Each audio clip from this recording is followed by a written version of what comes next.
everybody. Welcome to Search the Scriptures. We are on study number 7 in the book of Job, which is rapidly becoming one of my favorite books in the Bible. I've always loved like chapter 37, 38, 39 when the Lord responds to Job and his friends, some of my favorite passages in the Bible. But I'm really liking this book. Today we're in Job chapter 13 and 14. Some good stuff going on in this passage of Scripture. There's a line in here where basically Job tells his friends, look, if you guys had any common sense, you just keep your mouth shut. Now, it doesn't say it exactly like that, but listen for it. It's in there. We're going to answer a couple questions today. First one's this. What's Job's chief accusation against his friends? And what two demands does he now make of God? And secondly, in the long dirge on man's uncertainties in chapter 14, there's one small but significant gleam of hope. What is it? And compare and contrast the Christian's view of this hope with Job's view. Let's get our Bibles out, open up chapter 13 and 14. If you don't have one handy, the words will be on the screen. And let's listen to this passage of Scripture together.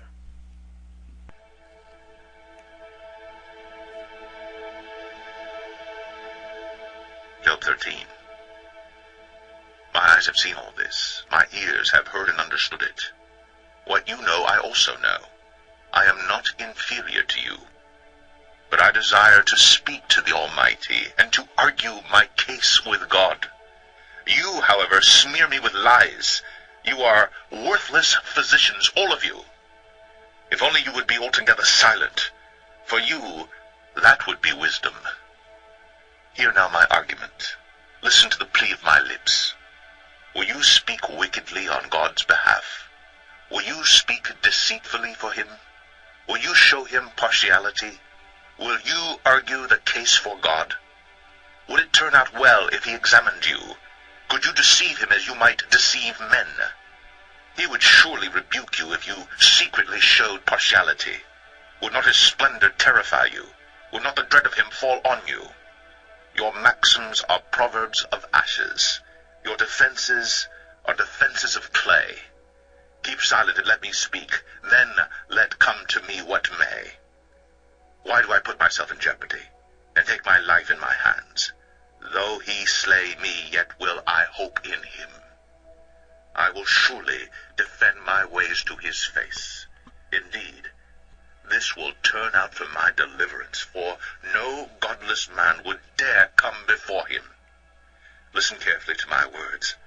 Let your ears take in what I say. Now that I have prepared my case, I know I will be vindicated. Can anyone bring charges against me? If so, I will be silent and die. Only grant me these two things, O God, and then I will not hide from you. Withdraw your hand far from me, and stop frightening me with your terrors. Then summon me, and I will answer, or let me speak, and you reply. How many wrongs and sins have I committed? Show me my offense and my sin. Why do you hide your face and consider me your enemy? Will you torment a wind-blown leaf? Will you chase after dry chaff? For you write down bitter things against me and make me inherit the sins of my youth. You fasten my feet in shackles. You keep close watch on all my paths, by putting marks on the soles of my feet, so man wastes away like something rotten, like a garment eaten by moths. Job 14. Man born of woman is of a few days and full of trouble. He springs up like a flower and withers away. Like a fleeting shadow, he does not endure. Do you fix your eye on such a one? Will you bring him before you for judgment? Who can bring what is pure from the impure? No one. Man's days are determined. You have decreed the number of his months, and have set limits he cannot exceed. So look away from him and let him alone, till he has put in his time like a hired man. At least there is hope for a tree. If it is cut down, it will sprout again, and its new shoots will not fail. Its roots may grow old in the ground, and its stump die in the soil. Yet at the scent of water it will bud, and put forth shoots like a plant. But man dies and is laid low. He breathes his last, and is no more. As water disappears from the sea, or a river bed becomes parched and dry, so man lies down and does not rise. Till the heavens are no more, men will not awake or be roused from their sleep. If only you would hide me in the grave, and conceal me till your anger has passed. If only you would set me a time and then remember me. If a man dies, will he live again? All the days of my hard service I will wait for my renewal to come. You will call, and I will answer you. You will long for the creature your hands have made.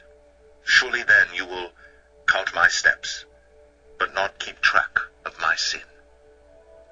My offenses will be sealed up in a bag. You will cover over my sin.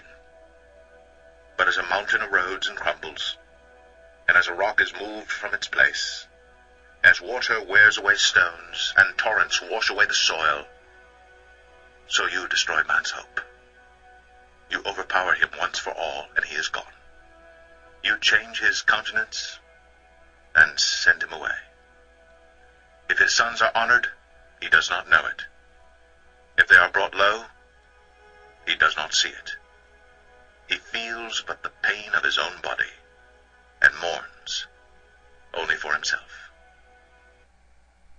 Wow, some good stuff in these two chapters. Question 1, what's Job's chief accusation against his friends, and what two demands does he now make of God? Well, I love it when Job asks his friends if they would be willing to have the shoe on the other foot, so to speak. When he says to them, hey, how do you think it'd turn out if God were to begin to examine you, like you say he's examining me? And then Job makes two requests of the Lord in this passage, chapter 13. He asks, first of all, for God.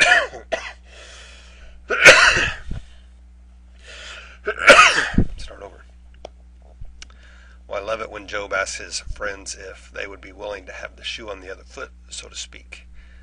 When he says, would it turn out very well with you guys if God were to begin to examine you? And then Job asks two requests of the Lord in chapter 13. First of all, he asks if the Lord will please withdraw his hand. And then he asks, would you please just stop scaring me to death? Now in chapter number 14, in the long dirge on man's uncertainties in that chapter, there's one small but significant gleam of hope. What is it? And compare and contrast the Christian's view of this hope with Job's. Well, Job holds out some hope for a second chance beyond the grave. He longs for a time when sin is remembered no more and is hidden away forever. That hope is very fleeting for Job. He only clings to it for two short verses in chapter 14, 16 through 17. And then he falls into deep despair and views this hope as being as helpless as a stone being worn down over time as water passes by. Hope you've enjoyed these two chapters today. I hope God is richly blessing you today. One of my favorite passages is in these chapters. I believe it's in Job chapter number 13. Let me look it up real quick here. Job chapter 13. I think it's around the 14th or the 15th verse. Yeah, Job 13 and verse 15. Though he slay me, yet will I hope in him. I hope that's how much you cling to the Lord. And I hope that blesses you today. Why don't you read that passage, Job 13:15, a few times today and see if that doesn't apply to you. Hope you're having a great day so far. May God richly bless the rest of your day.